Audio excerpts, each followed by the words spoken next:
Esta prohibición del derecho consuetudinario para fundamentar o agravar la pena parece una obviedad en todo lo que tiene que ver la parte especial del derecho, o sea, la nomenclatura de los delitos. Sin embargo, parece que no es tal en algunos horizontes de lo que es el derecho penal o la dogmática, porque sí vamos a encontrar que a veces la jurisprudencia nos termina definiendo, por ejemplo, la escala penal de la tentativa o cómo hay que interpretar la coautoría, y eso es todo un desafío. En definitiva, lo que sí queda claro es que si el juez va a guiarse por la jurisprudencia, no puede solamente ser la remisión a un fallo anterior su propia decisión, sino que la decisión debe provenir de la fuerza en la interpretación que el magistrado haga de la norma y asimismo de la jurisprudencia. Bueno, ya pasamos a las directivas orientadas al legislador, ¿no? Nulo un crimen, nula pena sin lege previa. No hay crimen ni pena sin ley previa.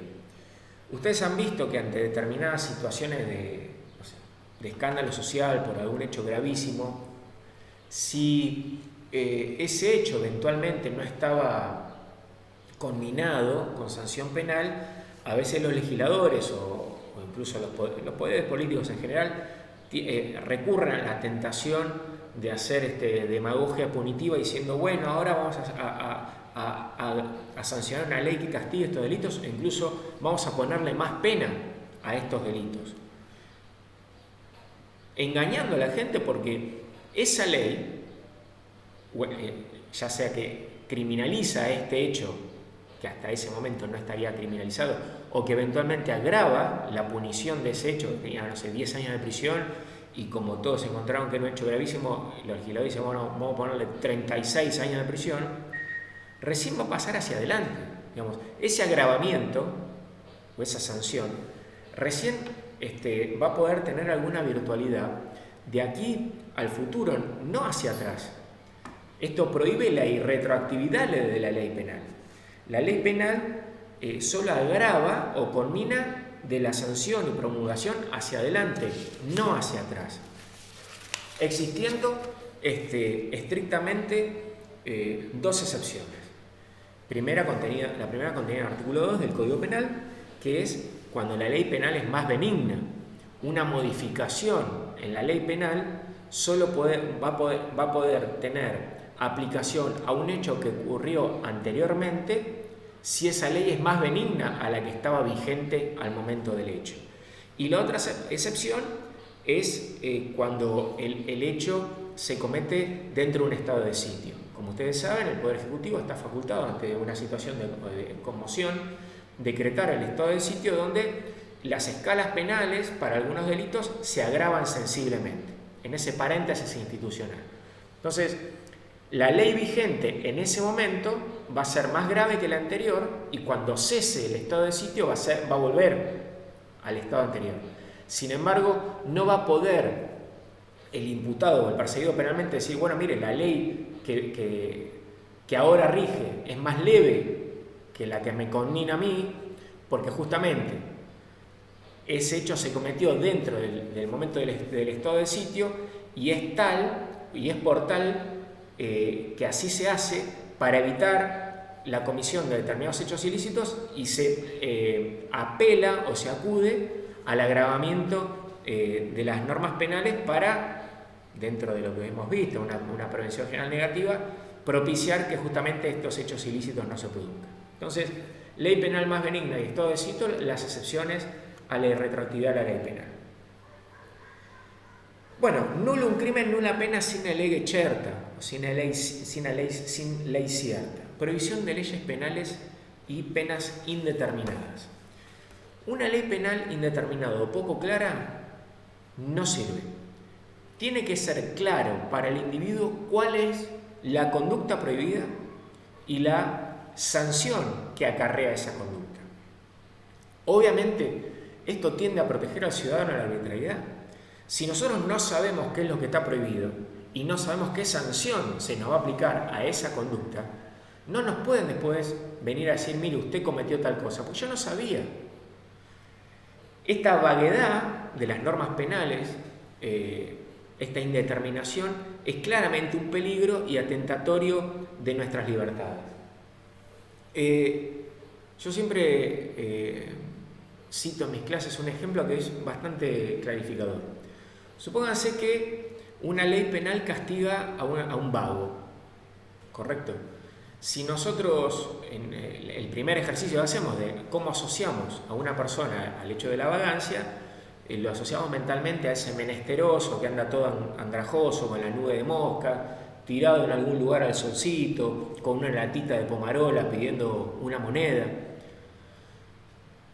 Parecería claro, sin embargo, yo desde otra visión política podría decir, mira, a mí me parece más vago aquel terrateniente que tiene 6.000 hectáreas de campo, que se levanta a las 12 o 11 y media de la mañana, va a tomar un café al centro, vuelve, almuerza, se tira a dormir la siesta, se levanta a las 5 de la tarde, va a ver cuánta plata tiene el banco y después se va a cenar a un restaurante con los amigos. Y parece que los dos son vagos. No queda claro el alcance ese de vagancia. Entonces, las leyes penales, esto es un mandato al legislador, tiene que ser lo más claro posible para que después justamente el juez pueda hacer una identificación clara y para aplicar la ley, y el ciudadano para lograr identificar qué es lo que está prohibido y qué es lo que está permitido. Esto tiene tres consecuencias, ¿no? El primero, la autolimitación al ius puniendi, al poder punitivo. Además, una norma que no satisface este recaudo es violatoria de la división de poderes, porque le está entregando al juez la facultad de definir cuál es el alcance de la prohibición. Y en tercero, porque no cumple con la finalidad político-criminal, que aunque el Estado no haya decidido esa teoría de la pena para sí, siempre hay un perfume a criterio preventivo general en las normas, que es decirle a la población qué es lo que no debe hacer. Bueno, si no está definido el alcance de la norma, claramente no vamos a saber qué es lo que está prohibido y qué es lo que está permitido. Bien, esta determinación no solo tiene que estar en la redacción de la prohibición, sino también en la pena.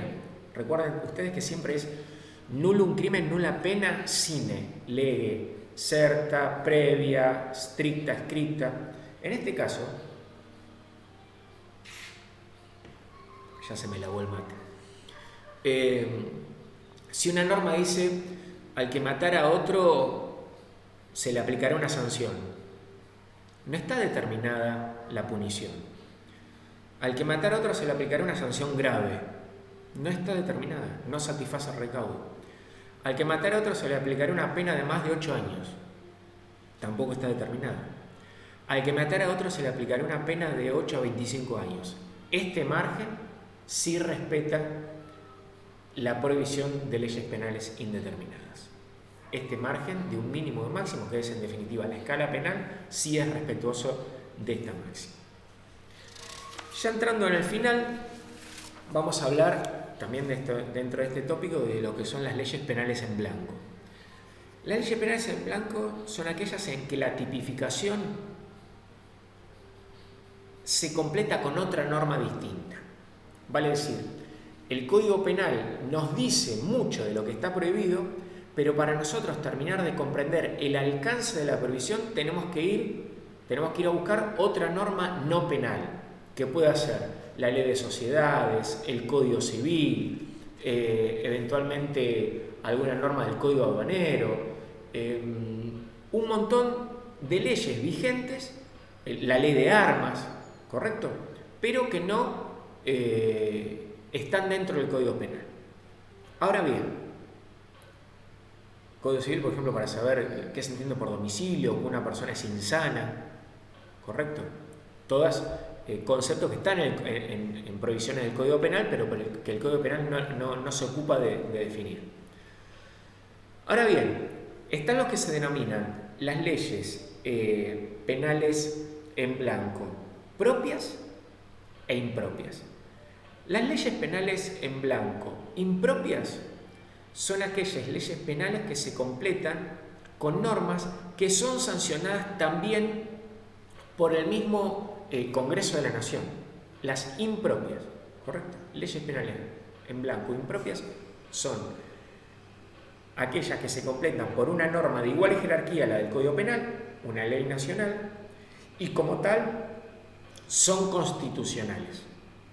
Por otra parte, están las leyes penales en blanco propias que se tienden a completar con normas de menor jerarquía al Código Penal, o una norma que fue sancionada por una legislatura provincial, o por un municipio, o por un decreto de algún estamento del Poder Ejecutivo Nacional, de la Administración, y como tal son inconstitucionales. ¿Y por qué? Pues por lo que yo le decía anteriormente, solamente están facultados para legislar en materia penal el Congreso de la Nación.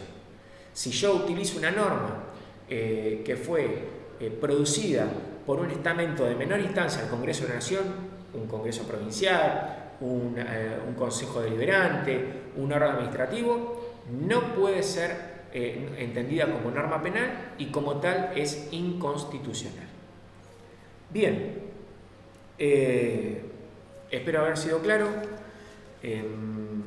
Seguramente les esté dejando algún material de respaldo, quizás algún choice para que ustedes hagan, siempre calificable. Y bueno, nos estaremos viendo la próxima clase.